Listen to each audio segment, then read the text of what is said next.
Hello there, viewers of the Vanguard kind. It is I, Chronos Phoenix, back with another Vanguard video. Sorry, Chronos video.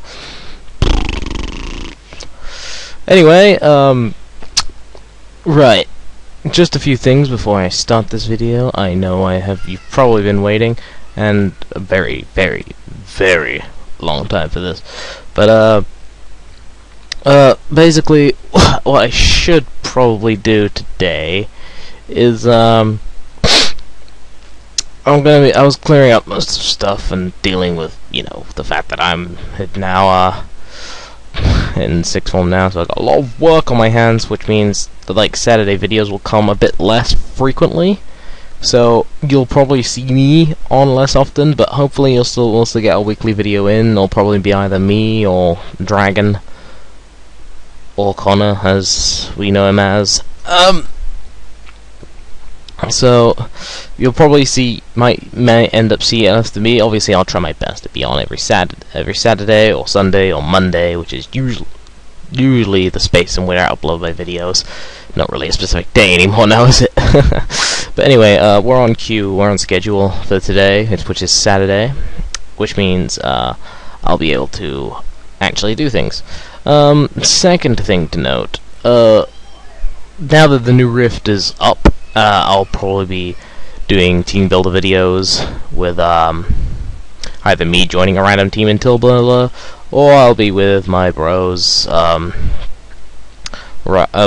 bros, Poseidon, Bahamut, Belphegor, and Aeolus. And that's basically not a ranked team. Obviously, we're still looking for another person to add into the ranked team, because seeing as Belphegor did not want to take part. So there's that to look forward to. Which means if you're interested in Cardfight Vanguard and you love the game, but you also play League of Legends, you should just well, give me a comment, send me a message or something like that.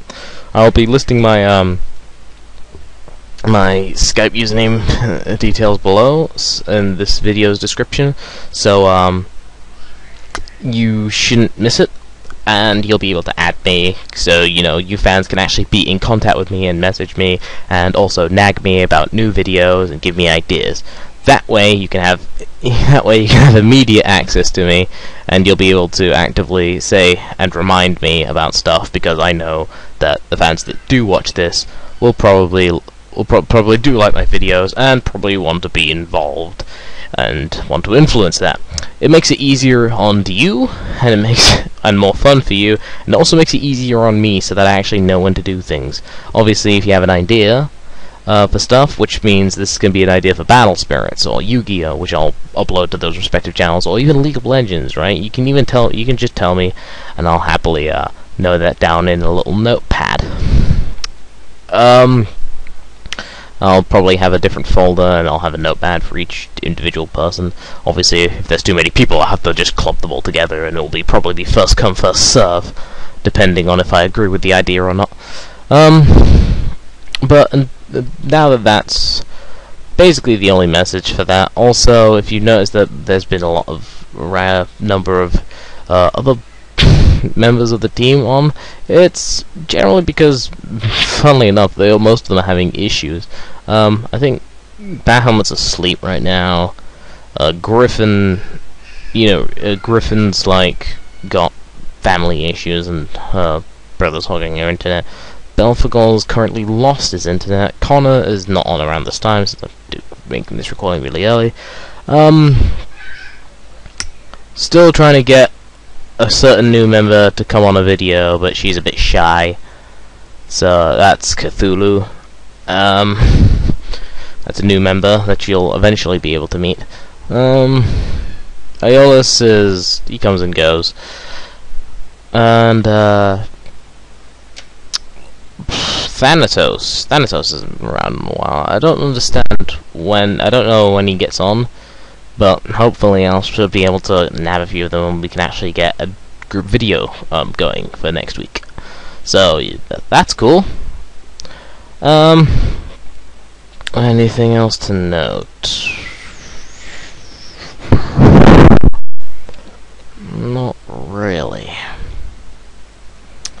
Well, in any case, I suppose I should get on to the video. If I remember anything along the video, then obviously I will tell you at the end of the video.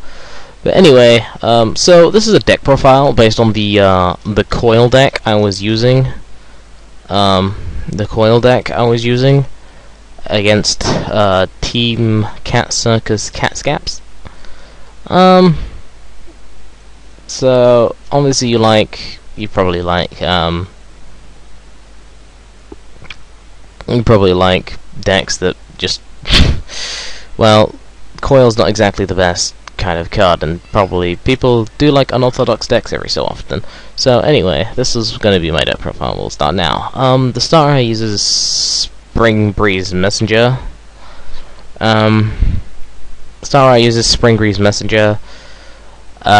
Because Spring Breeze Messenger is pretty much the most universal Gold Paladin starter in the game, in the Gold Paladin clan. So it doesn't require any specifics. It's not like Guido, where I pretty much just throw into the deck and search for the top card. And especially since it calls during the battle phase, which allows me to play off. In this particular deck, I do a lot of things during the battle phase. So that's another thing to take note of. It pretty much works for every Paladin deck, so obviously if you Gold Paladin players not sure what starter to use, just throw in a Spring Breeze Messenger as a starter. Pretty nice card, will probably help you out a lot. Obviously, if you're not feeling too skeptical on Spring Breeze Messenger, there's always the average grade 3 searcher, but they don't give a lot of boost, and they don't really do much, they just give you great security. Anyway, my trigger ratio is 8 crit, 4 heal, and 4 stand. The reason why I'm using 4 stand is... Excuse me. Alright, I'm back. I had a little bit of an interruption. Anyway, the reason why I'm using 4 stands is because I don't really need that many draws. Sure, there's the option of getting draw triggers, so I can draw into the copies of Coil and Tryhard for Coil's effect, if you don't know it already. I'll explain it later. But I prefer the stand triggers because I do a lot of it just adds to the amount of attacks I can do during one turn, especially since if I end up getting it in a superior call and I have no other cards I feel like using, I'm going to just use Catch Gun Liberator, throw it back into the deck, and just check for another top 3 cards. It's good for Spring Breeze Messenger, as now that breasted card now becomes a standard unit as well.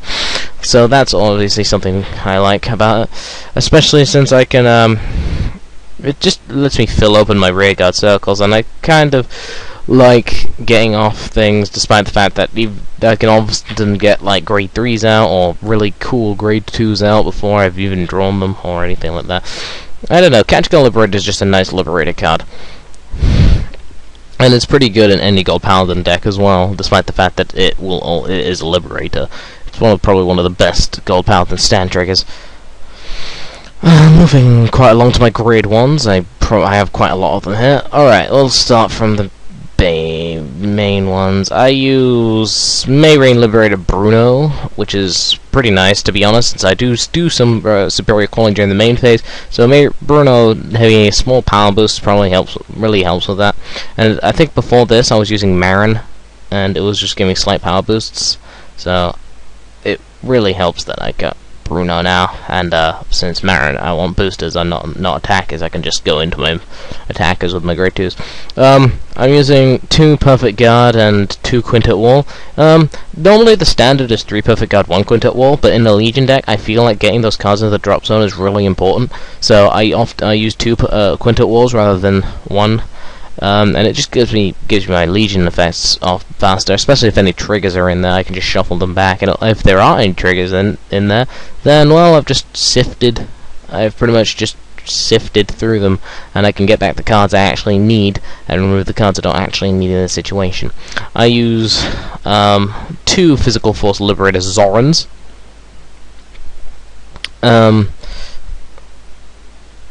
So my Physical Force Liberator Zoran, when it's called to the rearguard circle, I can throw it back into the soul, and Superior Call from the top 3. I only use 2 of this because I've also got Catch Gal. I've got a lot of cards that return themselves. Now I've got 6 targets to return themselves to the deck, which will give me another Superior Call. It's one of the other targets I want to get with Spring Breeze Messenger, so I can put it into the soul and Superior Call another unit as stand rather than having it as rest.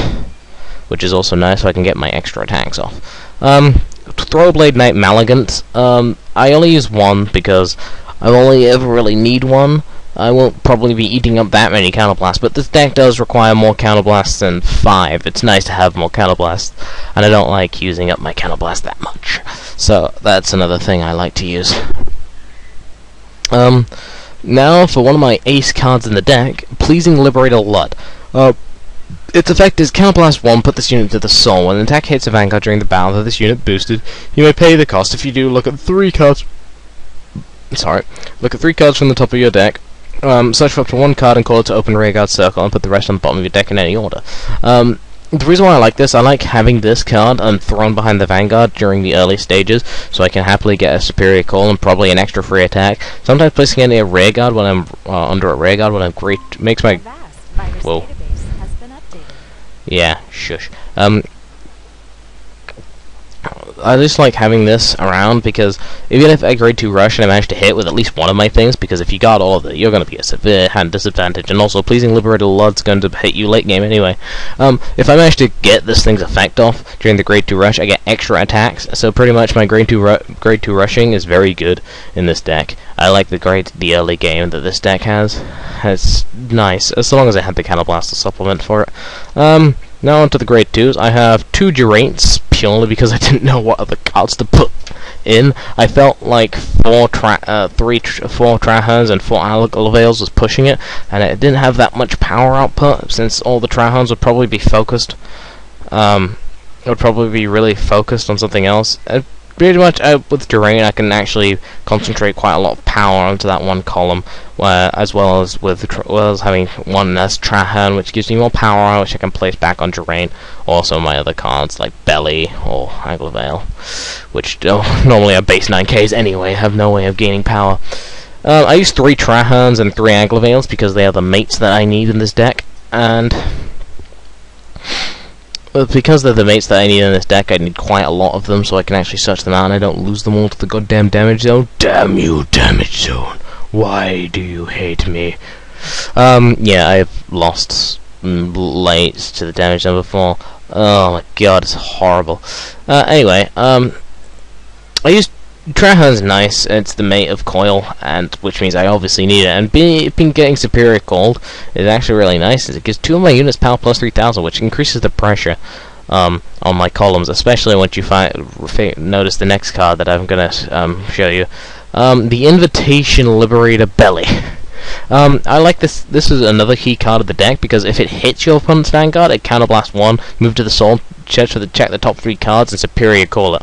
Now, obviously, the 3 you're probably thinking this is really crap because first of all, who's going to let it hit? This is where Trahan comes into play, and my pretty much where Trahan comes into play and Coil. Since if I manage to pull any of these, I can give it more. I can give it more power in order to increase the pressure down the line. And if my opponent guards it, and I will probably be able to pretty much most of their hand gone. And if they don't guard it, I can easily just move it to the soul, check the top 3 cards, and if any of those cards happen to be Catchgal or Zoran, or maybe another Belly, in fact.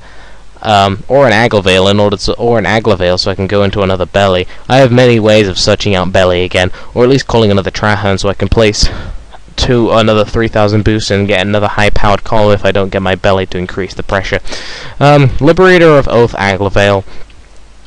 If you don't know its skill, which obviously you guys probably do, it's just Counterblast 1 when it's called to rearguard. Check the top 3 cards and superior caller. In my opinion, the best Liberator card. And in most people's opinion, probably the best Liberator card in ages. Liberator of Oath Aglavale allows me to, when I'm using it early, it gets me my grade 2 rushes off a lot faster without actually having to expend most of my hand. And especially since I am supposed to be calling this first rather than calling all my things and then Aglavale, which gives me more freedom in when I check. Obviously, the worst case scenario is that I don't get any grade 1s, 2s, or 3s, which has happened before.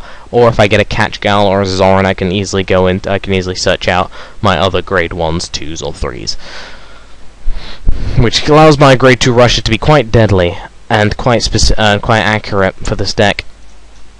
My grade 3 lineup, I have 3 Prominence Core. I did use Percival, and to be honest, I'm thinking of going back to Percival. And if you're probably wondering why you think I'm going back to Percival rather than Prominence Core, the reason why I'm using Prominence Core is, while it's a nice effect, is for calling another unit, gives it 3,000 power and a critical when you call another copy of it from the deck. The deck does a lot. Bear in mind, and I've only got 3 copies of this Prominence Core and Aglavale into this deck, which means getting its skill off is really annoying, and I pretty much only wanted it because I'd be able to set up my field a lot better, as well as I'd be able to retire a rearguard instead of having to call something to a random open rearguard with Percival. But to be honest, Percival is costless, and I don't. If I haven't grade 2 rushed and I get Percival, it's a lot easier for me to use Percival. And not to mention, I can actually, with Percival, if I basically haven't grade 2 rushed, I can use Percival in order to set up my field a bit better. Obviously, the Zorans and Catchgirls helped me to get the cards I need, and Aglavale, not to mention. So I'm not sure. It's pretty iffy. I was testing this out before, and I don't think it really worked. So I may go back to Percival in the future. So if you want to use this deck or build it yourself or make a variation, you can pick either Percival or Prominence Core, or neither if you feel like it, to be honest. If you're feeling really lucky, you could always go for Prominence Glare, but Aglavale's a key card in the deck, so I wouldn't really go for it. Anyway, and now the avatar card of the deck. Autumn Rain Liberator Coil. It's Counterblast 2. Choose a card for the same name as the Vanguard Circle card and discard it. If it's in Legion, look at 4 cards from the top of your deck, choose up to 2 cards, call them to separate open rearguard circles, and put the rest on the bottom of the deck in any order, and those units get power plus 5,000 until the end of turn. This probably seems like a really jammy move to go off, but first of all, it's the top 4 cards, and you have to play 2 from them. That's pretty good in my opinion, especially since you do get quite a selection. And obviously, if one of them's if you have like all triggers and one of them's a catch gal, I mean, sure, there's the 9,000 power boost, and there's obviously, if you get two catch gals, you're probably gonna throw them back because, well, I could understand wanting to give the 18,000 power, but obviously you want those intercepts, don't you? So it would be better to go into something so you can get into belly, so you can add to the pressure of the deck. And obviously when it attacks Vanguard against 2,000 power, which makes it for easy anti-cross raid columns. That's about the deck wrapped up. Obviously take note of my message at the start of the video. I don't think I remembered anything that I needed to say, other than, no, I don't think I had anything I needed to say anymore. So, I suppose I'll just end the episode here. Thanks for watching. You should probably, try this deck out if you feel like it, or obviously if you don't like Gold Paladin, or you think Gold Paladin's is for noobs, then suit yourself. I don't really care. I think all clans are equal in my eyes. So, pretty much, use the deck that works best for you, and don't be pressured into using the meta, alright? Every deck has a chance of winning, whether it be by trigger luck, or whether it be by skills, and gaining lots and lots of card advantage, or whatever, right? Have fun. Also, looking forward to the new Gear Chronicle, guys. You'll probably be seeing me using the hell out of those with all the Chronos and Chronos Command Dragons. That's going to be my new avatar as well. Anyway, I'll see you guys later. Chronos Phoenix, signing out.